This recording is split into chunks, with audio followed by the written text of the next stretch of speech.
Morning everybody, Gary Hubbell, Colorado Ranch Broker, United Country, Colorado Brokers, Hotchkiss, Colorado.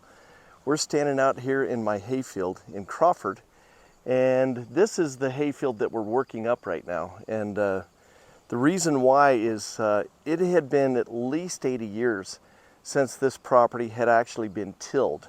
Now the problem is the sod was like this. It was just a blanket of sod, and you see how root bound that is, and it was so tight that it just couldn't grow anymore. And so the field over there, if Greg will zoom in on that other field, that is our third cutting of grass-alfalfa hay this year, and we will be able to get 4 cuttings of hay this year.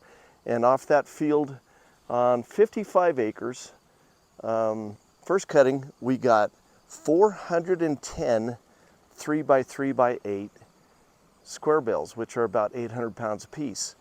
And on this 35 acres that had not been tilled up and reworked, we got 55 3x3x8 bales.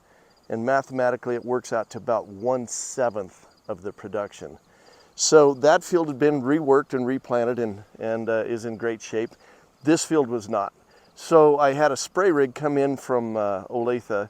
The guy had a boom on the side of his tractor. It was a 90-foot boom, and yes, we used glyphosate and we used Roundup, and it worked very effectively to kill this field.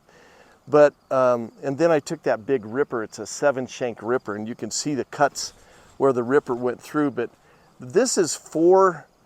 Actually, here's a good example of that, the cut that the ripper makes, and that's just where one of the teeth laid down. This whole field here, this 35 acres now, I've actually done 4 passes with the ripper, but I've still got these pretty big chunks of sod and dirt. You can't really replant that yet. You could, but it would be real rough. So we hooked up the disc, and the disc has tires on it and a hydraulic ram. You see the red ram right there, that hydraulic piston.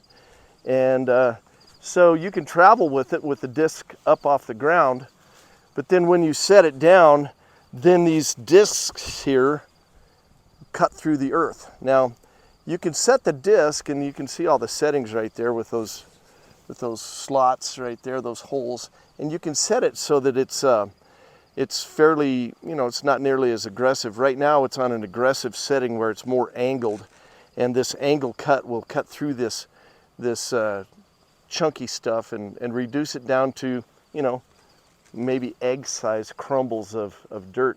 Then what we'll do is we'll start the center pivot and we'll irrigate over it and just kind of knock the dust down and introduce more water to it. And then we'll disc it again. So we'll disc it about 3 or 4 times.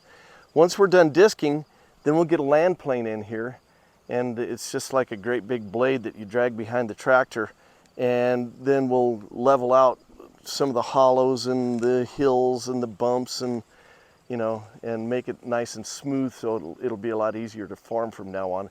And then once we do that, then we will plant it, and we'll plant it in a grass-alfalfa mix. Mostly we'll try to get a stand of alfalfa that has a lot of longevity to it, and because this has been a big process and you don't want to do it very often. But also we really like orchard grass. It's a great feed and makes wonderful hay both for horses and cattle, any grazing animal really. Yaks eat it, alpacas, anything. But there are some wetter spots in this field just because of the terrain and how the water collects in some of the little valleys. And so then I'm thinking of planting some timothy in those spots because timothy likes it wet. So anyway, renewing this field, there's a method to it. There's a logic behind it. It's not very simple. After 4 passes with the ripper and then 4 passes with the disc, I'll probably have, 200 to 300 gallons of diesel invested in it. So it can be expensive. And then of course the seed is going to be expensive as well. But it'll have long-term, very positive results on this field that really hasn't had this kind of activity on it for 80 years. In fact, I think that the original settlers that homesteaded this land, in fact, I talked to one of the old timers around here, and his dad used to own this place. And he said on the upper field up there that they grubbed out the sagebrush when he was a kid, and Arlie is 75 now, so he was probably about 12 or 14 when that happened. So that was at least 60 some years ago. And I think what they did was they just grubbed out the sagebrush and then got water to it and threw some seed on top. I don't think they worked up the soil at all, because as Greg can tell you, we were hauling rocks out of there like this, and you know, they would have been found by a plow if somebody had ever plowed it, and I don't think it was ever done. So here we go. Talk soon.